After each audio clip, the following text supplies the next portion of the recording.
Hola, muy buen día. Estoy muy entusiasmado de estar aquí en la Facultad de Filosofía y Letras de nuestra gran UNAM. Hoy, en la sala Fernando Wagner, fundamental en la teoría del teatro mexicano, fundador de esta Facultad de Filosofía y Letras. Esta es la aula Fernando Wagner. Maestro Rafael Pimentel, muchas gracias por la entrevista. Muchas gracias a ti por darnos la oportunidad de expresarnos para todo el público que poco a poco se va acercando a lo que estás haciendo. Muchas gracias. Médico de profesión. Sí. Mimo, actor, productor, director teatral. ¿Cómo entras al mundo del mimo? Pues como siempre, por casualidad, fíjate. Cuando uno es joven anda buscando algo que hacer, algo que decir. Y cuando estaba yo en la Facultad de Medicina, los sábados, había lo que se llamaban unos sábados culturales, como parte de psicología y salud mental. Y un sábado que llegué a ver qué había, ahí estaba Alejandro Jodorowsky. Venía de trabajar con Marceau, imitó a Elvis Presley, imitó a Charles Chaplin, nos hizo unas cosas que él sabía o que él creó, este personaje de las máscaras que se el quita. Cuadro que hace Marceau. Exacto. Entonces yo cuando vi a Jodorowsky, que era un tipo pues muy inteligente, muy despierto, me fascinó. Yo dije, hijo, algún día podré hacer eso. Fue mi primera. Después, allí mismo en la facultad, presentaban unas obras de teatro y una vez vi una obra que se llamaba La muerte que soñó un cadáver, fíjate, todavía me acuerdo. Entonces, pasado el tiempo, yo empecé a estudiar francés en el IFAL. Allí había un grupo de teatro y el director del grupo de teatro era Pepe Estrada, el perro. Y el perro estaba en el CUT, estudiando en el CUT fundado por el maestro Héctor Azar. Y yo lo veía llegar con mallas. ¿De dónde vienes, maestro? Dice, pues tú eres universitario. Yo vengo del Centro Universitario de Teatro, vengo de estudiar teatro ahí. El Centro Universitario de Teatro estaba en Sullivan. El maestro Héctor Azar lo había fundado, no como una escuela, sino como un centro de extensión académica. Y después de 3 intentos, porque para entrar al CUT tenías que entrevistarte con el maestro Héctor Azar, me corrió 2 veces, me dijo, no, el país necesita médicos, que te vaya bien. Y volví a los 3 meses otra vez, me volvió a correr, y la tercera vez le dije, mire, ya estamos trabajando con Pepe Estrada en la Casa del Lago, estoy haciendo teatro. Ay, ándale pues. Y me dio 2 materias, 3 nada más. Expresión corporal con Colombia Moya y pantomima con Humberto Huerta. Y ahí empezó el camino de la pantomima para Rafael Pimentel. Porque poco después ya estaba yo perteneciendo al grupo de Humberto. Él creó un grupo que se llamaba el Grupo Tarot. Estuvimos en la Casa de la Paz, inauguramos la Casa de la Paz que estaba en Tlatelolco. Y yo empecé a hacer pantomima más que actuación. Y de ahí en adelante, pues me titulo después. Empiezo a dar clases de primeros auxilios en el Seguro Social, pero como yo ya daba funciones de pantomima, pues fui al Seguro Social, al que ya se lo acabaron, por cierto, porque prestaciones sociales del Seguro Social era una maravilla. Estaban los teatros a nuestro servicio, en los centros de seguridad había muchos grupos de teatro. La más importante infraestructura teatral del país era del instituto. Ahora ya el instituto ya enajenó todo con estos nuevos gobiernos, pero bueno, el hecho es que yo empiezo a dar clases de primeros auxilios y me doy cuenta que en las casas de la asegurada había maestros de teatro. Dije, voy a cambiar mi categoría. Y fui a hablar con la jefa de prestaciones sociales, la maestra Aurora Rayales, y se me queda viendo como si yo estuviera loco. Me dice, ¿cómo? ¿Tú estás dando clases de medicina y quieres dar clases de teatro? Pues ¿qué es eso? Me dijo que también me corrió. Pero fui 2 o 3 veces hasta que le presenté un proyecto de crear el primer grupo de pantomima en los teatros del Seguro Social o en las casas de la asegurada. Me hicieron mi examen, no me lo vas a creer, me hicieron mi examen. Ay, ¿cómo se llama? Estela Inda. Estela Inda trabajaba allí en la jefatura de teatro. Estaba Mario García González, estaba puras vacas sagradas ahí en el Seguro Social. Ellos me hicieron el examen de pantomima. Pues ellos no sabían nada de pantomima, eran estrellas del cine mexicano. Pero luego me aprobaron y a dar clases de pantomima. ¿En la Independencia siempre? En el Centro de Seguridad Independencia. ¿Siempre ahí? No, al principio estuve un ratito en el Hidalgo y luego me cambiaron a la Independencia. Y allí di clases 30 años. Pues dimos funciones, hice teatro, hice pantomima, hice teatro para niños, Mario del Razo, el mismo Berry. Muchísima gente trabajaba allí. Y yo, pues durante 30 años estuve dando clases de pantomima. Muy mal al principio, debo decirte. Al principio empieza uno como maestro verdaderamente como un diletante. Ahora que me acuerdo de las clases que daba, bueno, el tiempo pasa. Pero conforme fue pasando el tiempo, yo me fui interesando como hijo de maestros en la docencia. Y como médico, pues tienes que preguntarte con toda sinceridad cómo se genera el conocimiento, de qué manera das clases para que seas creativo y no seas impositivo. Entonces, durante muchos años yo me he preguntado muchas cosas y ahora me he ido especializando poco a poco en la docencia de la actuación. Pero debo advertir que yo entiendo la pantomima como una especialidad del actor. Primero hay que ser muy buen actor para ser muy buen mimo, porque hacer gestos cualquiera puede. Pintarse la cara de blanco cualquiera puede. La cara se pintó de blanco por hambre en esta ciudad. Mucha gente por hambre se pintaba la cara de blanco y hacía cositas y con eso comían. Me parece honesto y correcto. Pero de allí a dominar la técnica que representa una de las artes, ¿cómo se llama?, escénicas más importantes en la historia de la humanidad, porque por desconocimiento de los que comandan las políticas culturales de este país, no saben la inmensa importancia que tuvo la pantomima al principio de nuestra cultura latina, los griegos, los romanos, comedia del arte, y ahora la pantomima ha ido desapareciendo de las escuelas. Yo al principio entré aquí a dar pantomima y luego le cambiaron el nombre y se llamó acondicionamiento físico para actores. Pues aquí no hay actores, aquí hay estudiantes de teatro, ¿no? Esta escuela no tiene actores, son estudiantes de actuación. Y luego le cambiaron expresión corporal. Y entonces ya le han ido quitando el nombre de pantomima porque los que estructuran los programas de estudio son unos ignorantes. Entonces llegan a gobernar o a dirigir o a coordinar las instituciones de educación artística personas que en primera instancia no tuvieron esa formación y por otro lado no tienen el interés, no saben ni de lo que se trata con la pantomima, creen que es cara blanca. Lo ha mencionado el maestro Juan Gabriel como condiscípulo.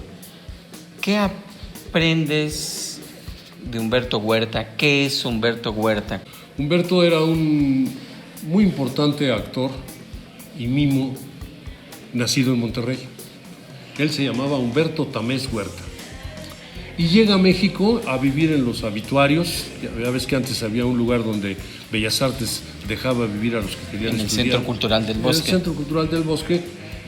Y luego manifiesta su capacidad técnica, razón por la cual Alejandro Jodorowsky, que era el maestro de pantomima en ese entonces, que lo trajo el maestro José Solé, Alejandro empezó a tener muchas otras actividades y deja a Humberto Huerta como maestro de pantomima en la EAT, en la entonces EAT, Escuela de Arte Teatral. Y entonces el maestro Héctor Azar se lo lleva también como maestro de pantomima al CUT, a donde yo entré a estudiar casualmente. Humberto tocaba la guitarra, Humberto era muy buen mimo, creó algunos espectáculos muy interesantes, era muy neurótico, muy talentoso y muere esquizofrénico en Estados Unidos. La esquizofrenia que padecía, al principio incipiente y después muy grave, le permitió, no le impidió ser muy creativo. Él tocaba muy bien la guitarra, cantaba muy bien, a todos nos clasificaba como mediocres. Decía, no, este país está lleno de mediocres, y tenía razón, etcétera, etcétera. Bueno. Sí, somos nuevos en la pantomima, estamos muy pollos, en la educación artística estamos muy pollos. La mayoría de los maestros no tienen ni siquiera idea de la génesis del conocimiento. Tenía razón Humberto. Entonces Humberto siente que este país no lo merece y se va. Y yo hablaba por teléfono con él a veces, y a veces me decía dentro de su locura, voy a regresar a México porque ese país me necesita. Este país no necesita a nadie. Somos tantos millones. Nadie es indispensable en este país, si hemos de ser responsables y conscientes de nuestro momento histórico. Pero Humberto fue un hombre muy talentoso, muy propositivo, que movía conciencias y que siempre estaba produciendo. Nosotros hicimos 2 espectáculos con él, dimos funciones por todas partes. Él fue el primero que utilizó un grupo de rock atrás para hacer los efectos incidentales de la puesta en escena de arriba. Atrás había un grupo de rock, 3 bailarinas y 3 mimos, o 4. Y eso fue nuestro espectáculo. ¿Cómo se llamaba? Se llamaba, el grupo Tarot se llamaba. ¿Y el espectáculo? Nada más se llamaba espectáculo de pantomimas del grupo Tarot. Hacíamos pantomima del absurdo, el devorador de corazones, él me puso la pantomima del Valero. Claro, él es el creador del Valero. Del famoso Valero. Que es una pantomima con total identidad nacional. Por un lado, y por otro lado, absurda, y que puede ser cruel. Entonces hacíamos el restaurante, bailábamos. Te estoy hablando prácticamente de hace ya 50 años. Pero poco a poco yo entro a dar clases, primero al Seguro Social y luego a la facultad, y empiezo a estudiar. Empiezo a trabajar con otros mimos, empiezo a entrar a los encuentros, tomo clases con Milan Sladek, tomo clases con Jan Kessler, presencio todo lo que llegaba. Antes de que sigas, Humberto Huerta daba clases de ¿qué técnica? De Humberto Huerta. Okay. La técnica, todos los que éramos sus actores éramos igualitos que él.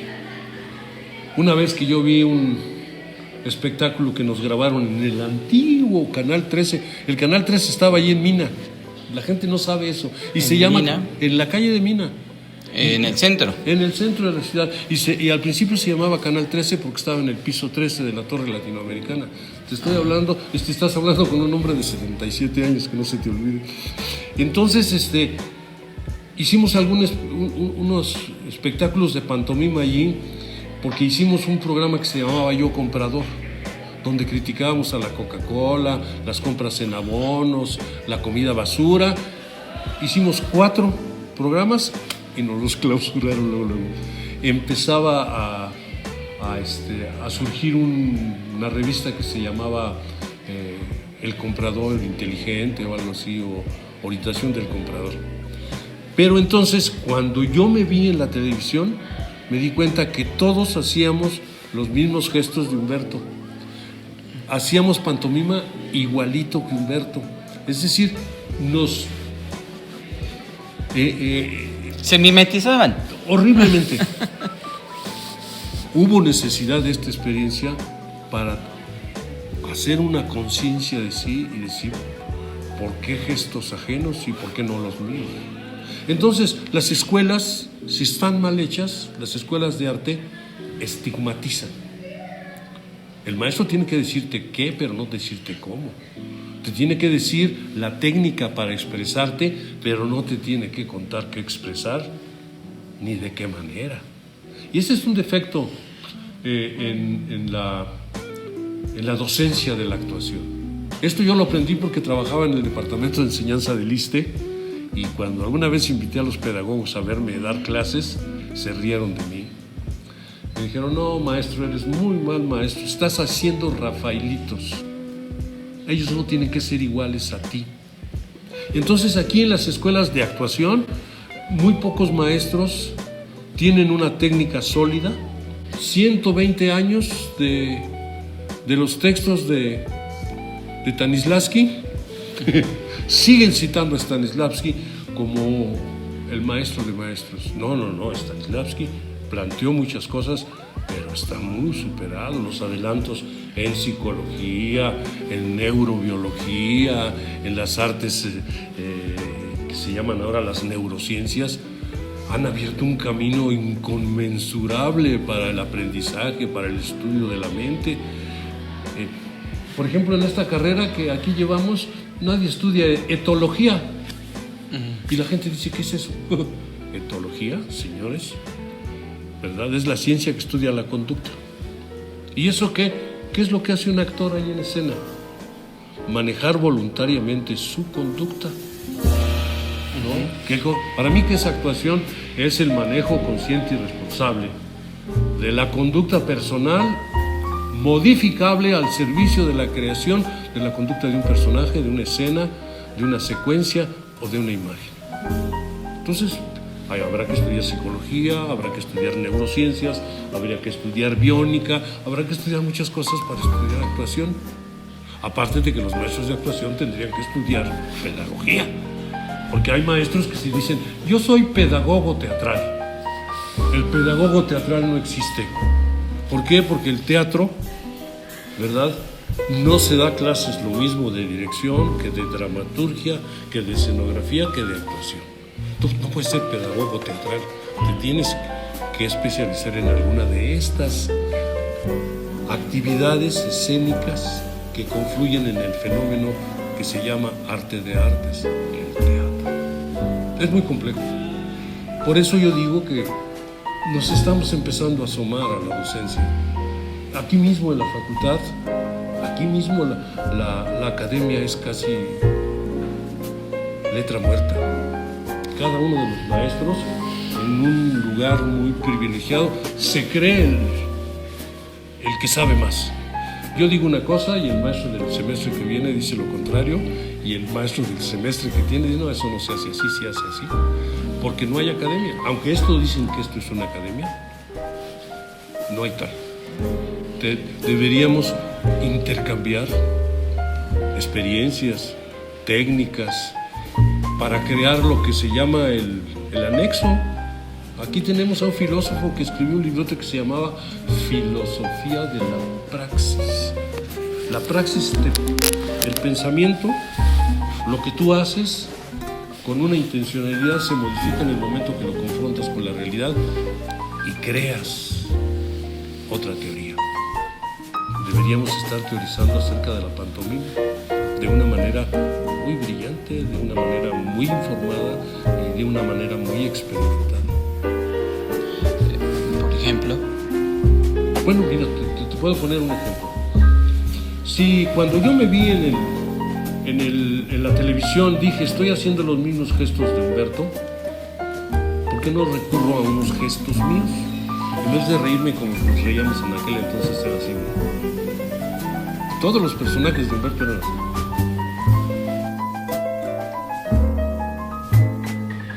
Cuando me puedo reír como yo me río, ¿no? Mi risa al servicio, pero esta risa mía es de un personaje. Yo tengo que reírme de otra manera para otro personaje y de otra manera para otro personaje. Entonces necesito, para yo crear un espectáculo, tener a alguien que me vea, o hacer lo que hacen los pedagogos, hacer un taller de microenseñanza. Me filmo, me veo, me contemplo, me modifico, prueba, error, prueba, error. Porque la gran tragedia de la pantomima, tú lo debes saber muy bien, es que nadie escribe para los mimos. El mimo es su propio dramaturgo. Totalmente. Y el problema es que si no tienes nada interesante que decir, no te subas. Ese es el problema. Yo también empecé a hacer pantomimas de otros. Hace muchos años, cuando yo invité a don Rafael Solana que viera un espectáculo mío, empezó su crítica de los jueves en Siempre diciendo: el que ha visto a un mimo los ha visto a todos. Es una cachetada terrible, cara. No puede empezar una crítica así y tú quedarte indemne. Oye, voy a citar algo de Rafael Solana, ya que lo sacaste, mi gran amigo, mi gran maestro. Don Rafael Solana. Yo lo acompañaba al teatro. Pude ver muchas obras de teatro con él. Pero cuando yo lo invité, y que lo quiero decir porque me suena importante, cuando nos fue a ver al Teatro Frederick, él dijo que lo que hacíamos no era teatro porque no tenía palabra.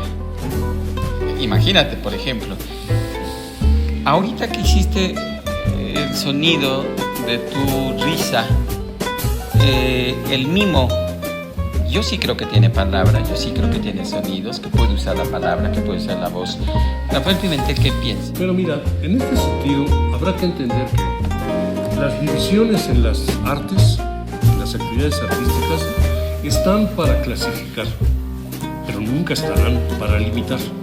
En todas las artes se permiten lo que ellos llaman licencias poéticas, ¿no? Yo creo que el gran trabajo de Etienne de Cruz fue darle el valor fundamental al atenazante valor del silencio y crear dentro de las artes escénicas un estilo diferente.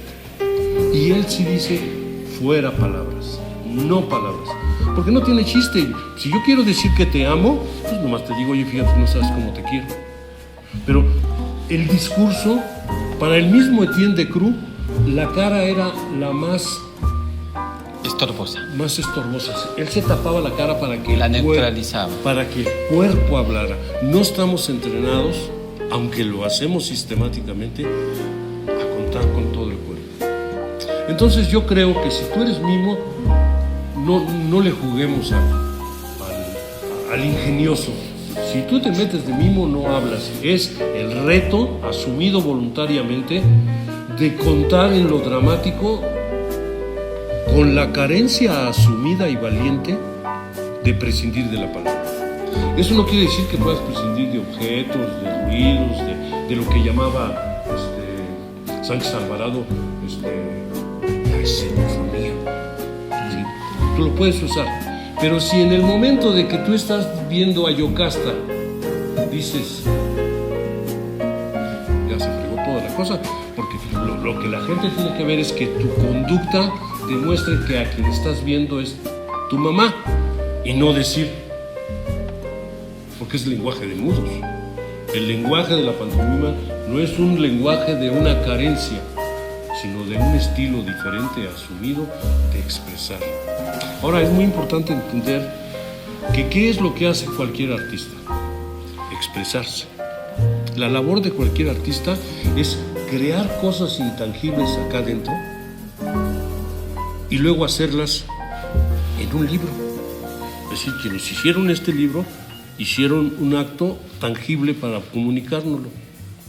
Así el pintor, así el escultor, así el dramaturgo. ¿Cuál es el medio de expresión del actor? Para mí, el cuerpo. El cuerpo. Entonces, él es, al mismo tiempo, ejecutante de su propio instrumento. Es instrumento y ejecutor. Es verdaderamente un reto maravilloso saber que estás ejecutándote, que tú solo estás propiciando tu expresión y que no tienes más nada con qué expresarte que con tu cuerpecito. Cuando a mí me dicen que damos clases de expresión corporal, me río. No hay otra cosa que hacer en el escenario para el actor. ¿Sí?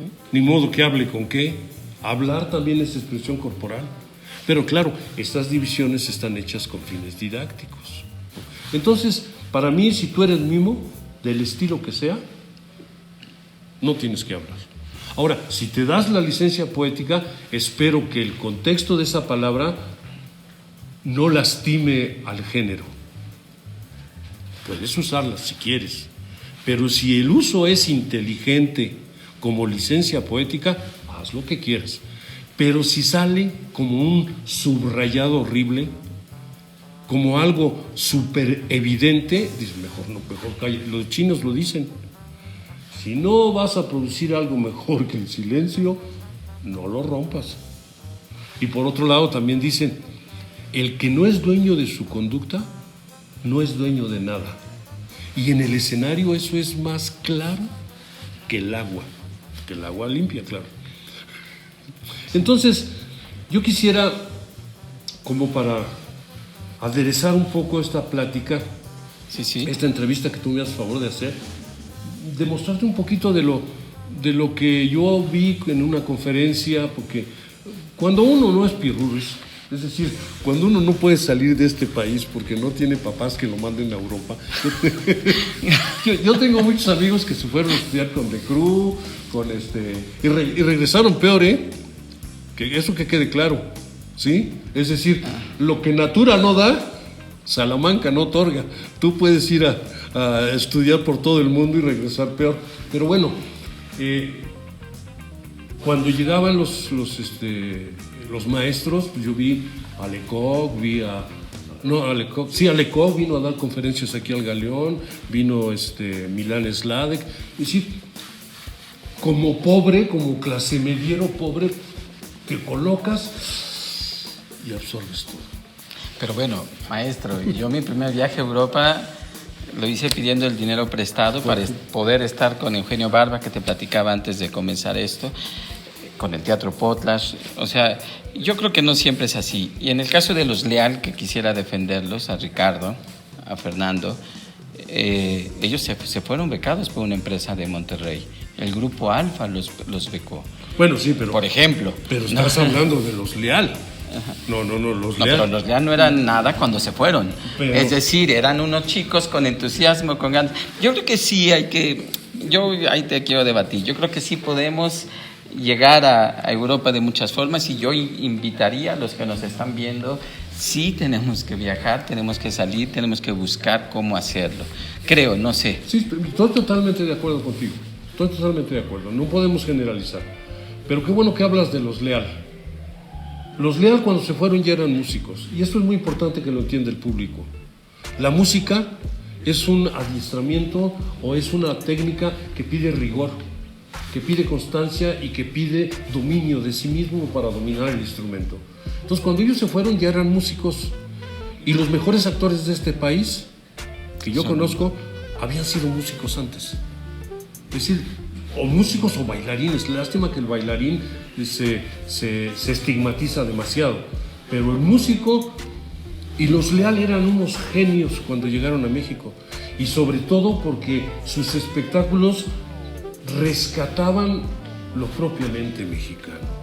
Todavía tengo aquí en el Coco su vampiro, su pelea de gallos. Maravillosa la pelea de gallos. Eran unos genios los Leal. Pero como siempre en México, cuando se puede permitir, en México se permite a la clase media todo, menos el éxito. Somos incapaces de valorar. Los Leal eran unos genios. Y por ahí anda todavía Ricardo y Fernando. Fernando enfermo, pero Ricardo dando clases en Querétaro. Toca el bandoneón, nomás es tan tontito que toca un instrumento rarísimo que no es acordeón. Él me regaló, por cierto, mira, tengo todavía con mucho cariño, me regaló su libreta de apuntes de sus clases con Etienne Decroix. Actores de provincia, profundamente humanistas, amables, amigos. Hemos perdido eso, la capacidad de ser amigos, de ser sinceros, de ser autocríticos. Nomás te dicen que eres artista y ya crees que eres de otro planeta. No hay tal. Es un oficio más, a veces artístico, a veces. Pero eso lo juzgará posteriormente el público, ¿no? Sí, totalmente. O les voy a mostrar medianamente. Yo vi con Lecoq una vez una conferencia. Bueno, lo primero que hay que hacer es que el cuerpo El atuendo no tiene que decir nada. Es decir, sin embargo, no podemos dejar de decir, el medio es el mensaje, eso todo el mundo lo sabe. Para anular un poco mi calvicie, me nulifico y me pongo el gran descubrimiento del maestro Lecoq con una máscara que le hizo Renato Sartori, de la marca Renato.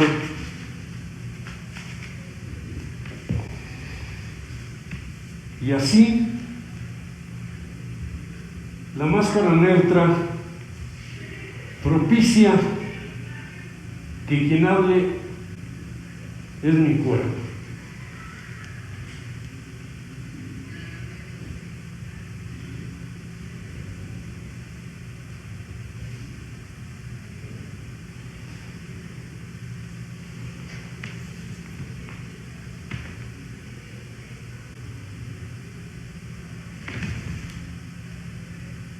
Fíjense que es diferente mis manos así que mis manos así. Es decir, hay que cuidar todo. Así soy más expresivo. Lo mismo que hago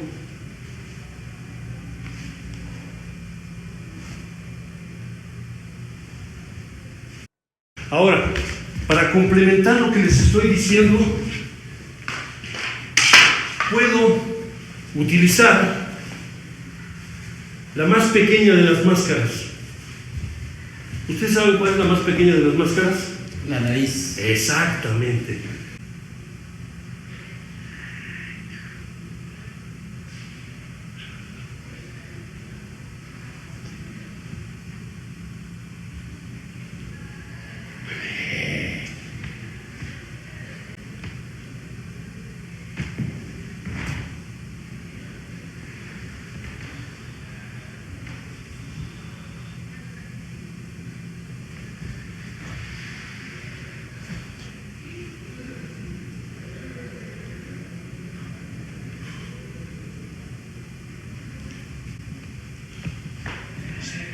Ahora, este payaso dice una cosa así.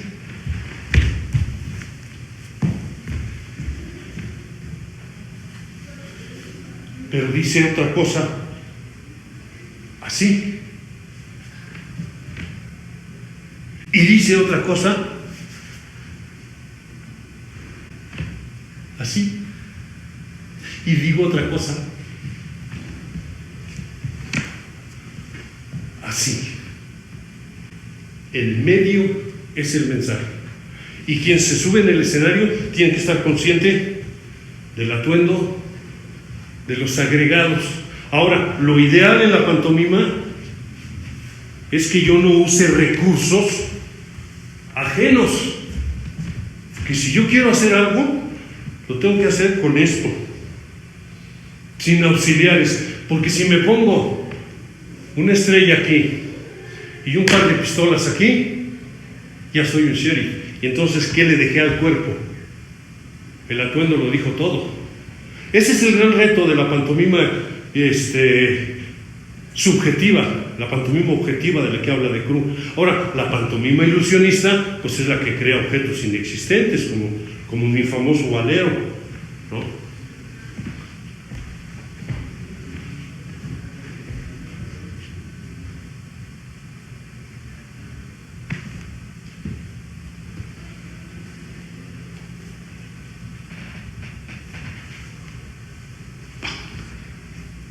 El Valero se acababa así, pac, se iba haciendo así, pac,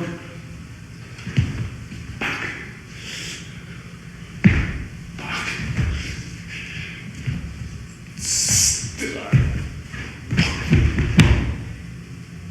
agarramos el Valero.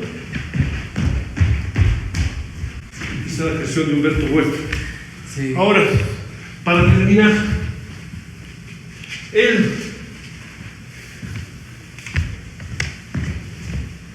esto ve otra cosa. Miren, ya con esto hay un carácter. Ahora, que este carácter me delata Si yo sé que me está delatando esto, ¿qué hago?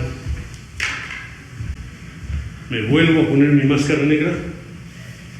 Les digo, señores, yo no soy yo.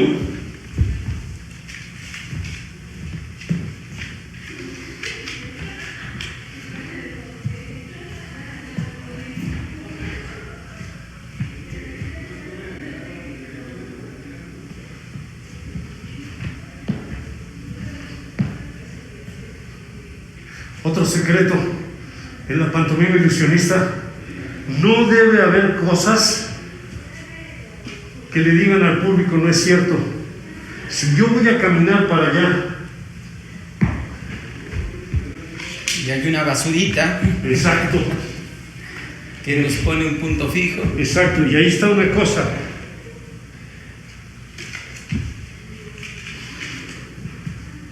Le está diciendo al público que no es cierto, ¿no? O la otra forma de caminar de Humberto, o la de Marceau. Eso está diciendo no es cierto que va avanzando. Entonces yo tengo que anular. ¿Por qué? Porque la obligación del mimo es crear el espacio, no solamente utilizarlo. Todo sucede en el espacio. Pero si tú dices que vas para arriba,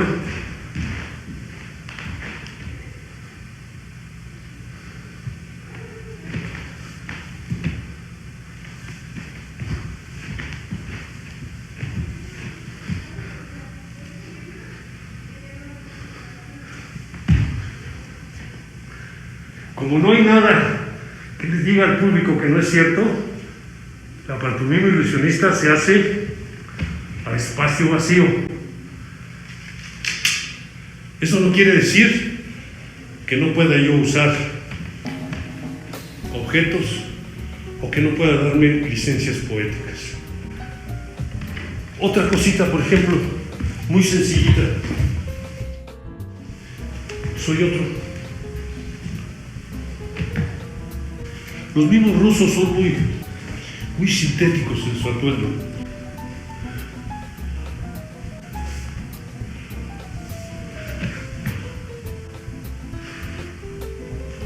Aquí estoy usando la cara de Humberto. Aquí estoy usando la mía. Es decir, la mía en el sentido de que así me río yo. O puedo hacer otra risa, ¿no?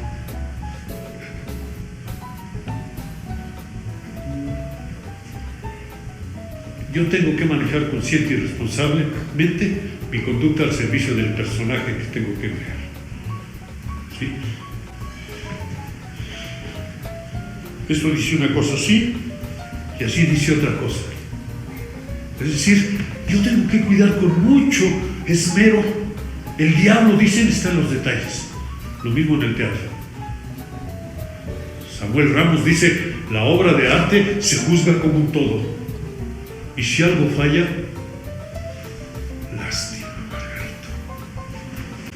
Pues entonces eso es lo que yo les podría decir un poco para ilustrar a la gente que va a hacer favor de vernos y que sepan apreciar la pantomima. La pantomima más difícil de hacer es la subjetiva, la que no cuenta historias, aquella que está muy cerca del mito, muy cerca del chamán, que crea entelequias, instancias.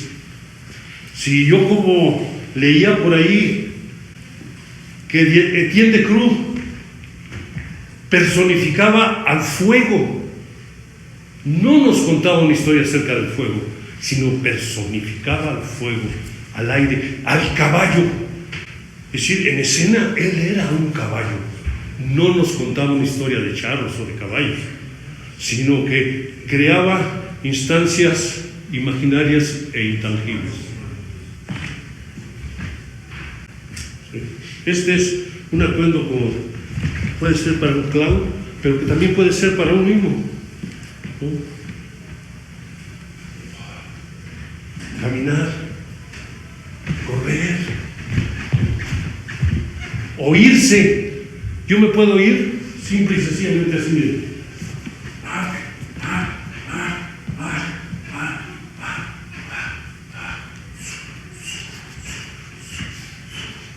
Si al mismo tiempo que estoy haciendo esto va bajando la luz, yo empiezo a desaparecer. Y al revés, si yo quiero aparecer en escena, empiezo quedito.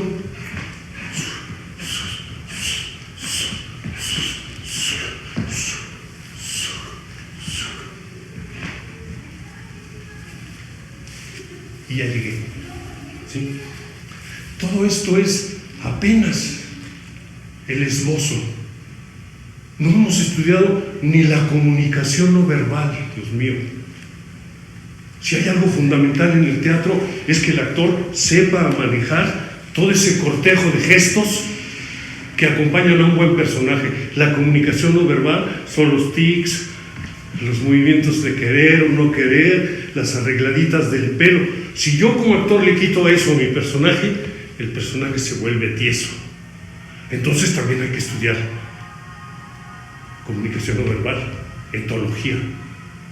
Y todo eso que les acabo de decir, no está en los contenidos teóricos de la carrera de actuación de la más antigua escuela de teatro de este país, es decir, la Facultad de Filosofía y Letras de la UNAM. Rafael, lo más importante para mí que has aportado a la pantomima se llama carpa geodésica, se llama Peña de los Mimos. Platícanos de esta parte fundamental para el desarrollo de la pantomima en México. Te faltó una. Es decir, yo creo que la creación de la UNIM, que nosotros creamos la Organización Mexicana de Mimos por invitación, por instancia y por recomendación de nuestro CCN, ha sido el único funcionario sensible al respecto de la pantomima. Todos los demás que han llegado, no sé qué sepan de la historia universal del teatro, pero de pantomima no saben nada, de expresión corporal, de comedia del arte. Pero la otra aportación que se les está olvidando es la que estamos haciendo aquí. 30 y 10, después de jubilado, yo tengo 17 años de dar clase aquí. Se acaba de ir con Gabriel Moreno. Una pena. Que gracias a él sobrevivió la pantomima en este colegio. Gracias a él. Entonces no estoy esperando que me muera yo, porque acabado Pimentel, ¿quién se va a quedar dando clases de pantomima? Entonces la preparación de un actor, la preparación de un mimo es multidisciplinaria. Tu Peña de los Mimos, yo quiero regresar. Sí. Cuéntanos para los que no lo vivimos, los que no lo sabemos, nomás que aclaro. El OMINT la haces en el 83 y la Peña de los Mimos es a finales de los 70. Sí. Entonces fue antes de la OMINT. Sí, así es. Porque ahorita parecía otra cosa. Cuéntanos qué es la Peña de los Mimos. Pues mira, yo entré a la carpa a trabajar en una obra que se llamaba Las Taldas del Tlacuarejo como actor.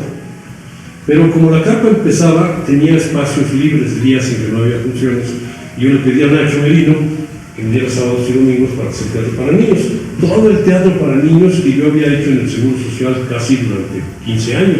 Allí el presidente Echeverría nos mandó a todos a dar funciones a las plazas públicas, y el Seguro Social ponía los actores y las delegaciones ponían los templetes y nos llevaban en camiones sábados y domingos a dar funciones por todas las delegaciones del DF. Allí nacieron mis obras, allí las escribí, las corté, las modifiqué, y como fueron intrascendentes, cuando llegué a la Peña, le dije a Nacho, a la carpa, oye Nacho, ¿me dejas dar funciones? Y nos fue de maravilla. De todas maneras sobraban 3 días, lunes, martes, miércoles y jueves. Le digo, oye, ¿qué te parece si me regalas el jueves para hacer mis pantomimas? Pero como yo había ido a la Peña de los folcloristas a aprender guitarra, y allí se presentaban muchos cantores de diferentes estilos, allí vi a los hermanos Jara, por cierto, gente muy, muy capaz, allí con los folcloristas allí en la calle de Manzanas. Dije, voy a crear una peña, pero no de folcloristas, sino de niños. Y entonces les ofrecí el espacio, y ahí se presentaron todos los jueves, todos, ahí los conocí a todos. Mandoki, Juan Gabriel Moreno, el mismo Arturo Nava que hacía pantomima. Nadie sabe que Arturo Nava era mimo. Claro, pertenecía al grupo de Juan Gabriel. Se presentaron actores que venían. Allí llegó un maestro, José Vacas, a presentarse, y él fue el que me enseñó a mí a dar clases según la técnica del Lecru. Me pidió, oye, ¿no me puedes invitar un día a tu clase? Y cuando vio mi clase de Seguro Social me dice, no, así no se dan clases de pantomima, esto no tiene sentido, esto tampoco. Y yo ya tenía como 10 años de maestro. Me dice, no, mira, de Cruz sistematiza así, no sé. Hice un esquema, lo vi dar 2 o 3 clases y me sigue. José Vacas fue el que me enseñó a mí a modificar mi estado de dar clases de forma. ¿Por qué? Porque se presentaron Mompotes, José Vacas, Bandoki, ¿quién más se presentó? Bueno, pues ahí se presentaron. ¿Qué crees que llegó? Había un grupo que se llamaba Los Mimos de Pepe Stepensky, y entre los integrantes, Bustamante, Andrés, haciendo pantomima desde La Salle, creo que él estudió en La Salle. Pues entonces para mí fue una muy buena experiencia, porque yo vi un poco el ambiente de todos los micos en México. Por último, ¿qué es para ti actualmente la pantomima en México? Pues mira, yo siento que es un moribundo utilizando un poco los términos del oficio que yo también ejercí, está en estado crítico en la... ¿Terapia intensiva? Pero sí de contagiosos. ¿Sí? ¿Me entiendes? En los contagiosos muy pocos pueden entrar. El contagio de la pantomima es posible. Y puede ser que ese muerto se levante bien tratado y que contagie a los demás en el sentido positivo. ¿Por qué? Porque somos un pueblo gestuoso, gestuante. Aprendemos a hacer pantomima a la manera marciana, es decir, de Marcel Marceau. Pero nosotros tenemos, eso es lo rescatable de los Leal, tenemos nuestros propios gestos, nuestra propia idiosincrasia, tenemos nuestra forma de expresarnos, nuestra forma de ser, nuestros gestos, tenemos muchas cosas que podemos utilizar en una pantomima chilanga, en una pantomima mexicana, es decir, en una expresión genuina y verdadera. Nos comunicamos con gestos y eso lo podemos recrear artísticamente. Eso es lo que hacían los Leal, muy estéticamente, muy valioso. Pues bueno, es por esto que estamos haciendo estas pláticas, es por esto que esta Mime Escénica estamos impulsando el quehacer de los mismos como tú. Viene nuestro festival, vas a estar en el festival, vamos a hacerlo. Y Rafael, ¿algo más que quieras agregar? No, pues agradecer a don Jesús, a José, que nos han dado luz y apoyo aquí en este foro Wagner para poder hacer este programa. Agradecer mucho a tus técnicos, a quienes graban y sobre todo a ti, porque los movimientos en el mundo dependen a veces de iniciativas, y hay iniciativas valiosas y hay iniciativas fallidas y hay tontos con iniciativas que son muy peligrosos. Pero en este caso yo creo que es una iniciativa que trata de reactivar algo que se ha vuelto una pasión. Yo soy un apasionado de la docencia de la actuación, soy un apasionado de la pantomima, del teatro. Cada vez voy menos al teatro porque más voy a hacer corajes. Pero aquí estamos en la escuela, propiciar que los muchachos lleguen a la vivencia, que los muchachos estructuren, que hagan, como dicen los pedagogos, hagan sus constructos, generen sus proteínas interiores en el cerebro, porque la memoria son proteínas. Y para que esas proteínas se consoliden, hay que practicar, hay que hacer, hay que propiciar. En lo que hace el maestro, la información es lo que se da, ¿no? La sabiduría, el conocimiento no se transmite la información. Y el conocimiento se genera acá, en lo oscuro, en este telar encantado. Pero lo que tiene que hacer el maestro es comprender, estudiar y ver de qué manera se pueden propiciar las dinámicas para que el muchacho llegue a la más bella vivencia del ser humano, la vivencia de la sorpresa, cuando de pronto dices, esta vivencia estética es inigualable, y solamente la da el teatro por la presencialidad, ¿sí? La vivencia la vivencia de la comprensión y la vivencia de poder ejecutar lo que mucho tiempo ha estado ensayando.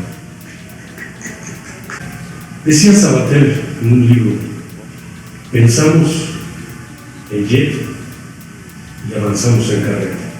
Deberíamos hacer las dos cosas, pensar en jet y avanzar con qué cosa. Será en un Lamborghini.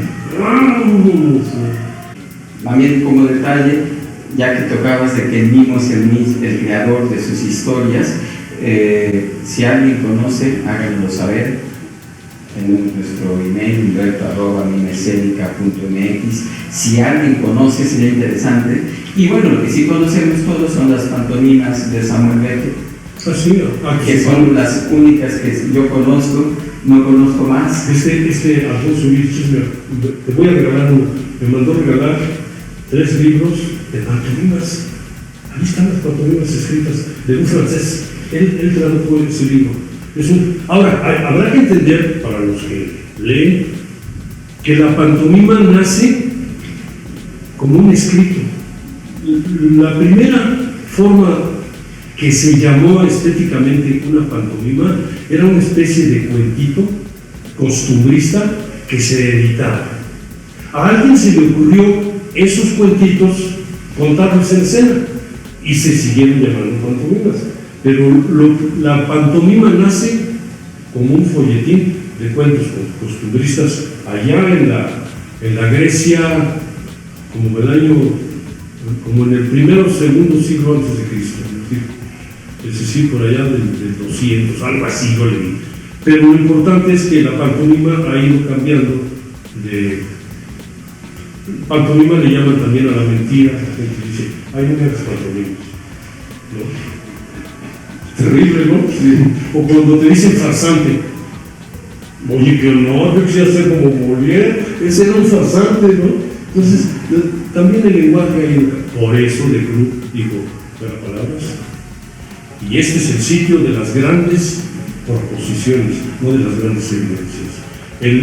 Tu quehacer tiene que ser polisémico y propositivo, para que cada quien cuente. Claro que existe la palabra en la pantomima, pero quien pone la historia es el espectador. En la pantomima no te puedes enterar sin tener la vista fija. Está bien. Totalmente acuerdo.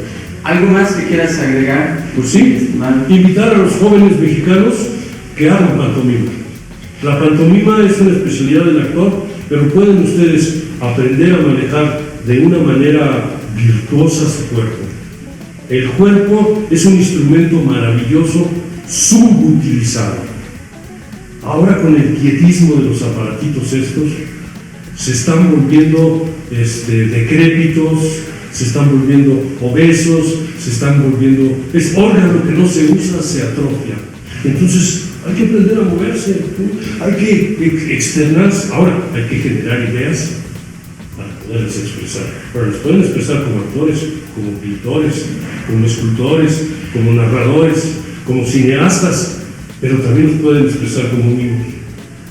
Entrénense, hagan equipos, pidan asesoría. Yo aquí estoy permanentemente, si alguien quiere que lo asesore, nomás pregunten por el PYME, ese soy yo.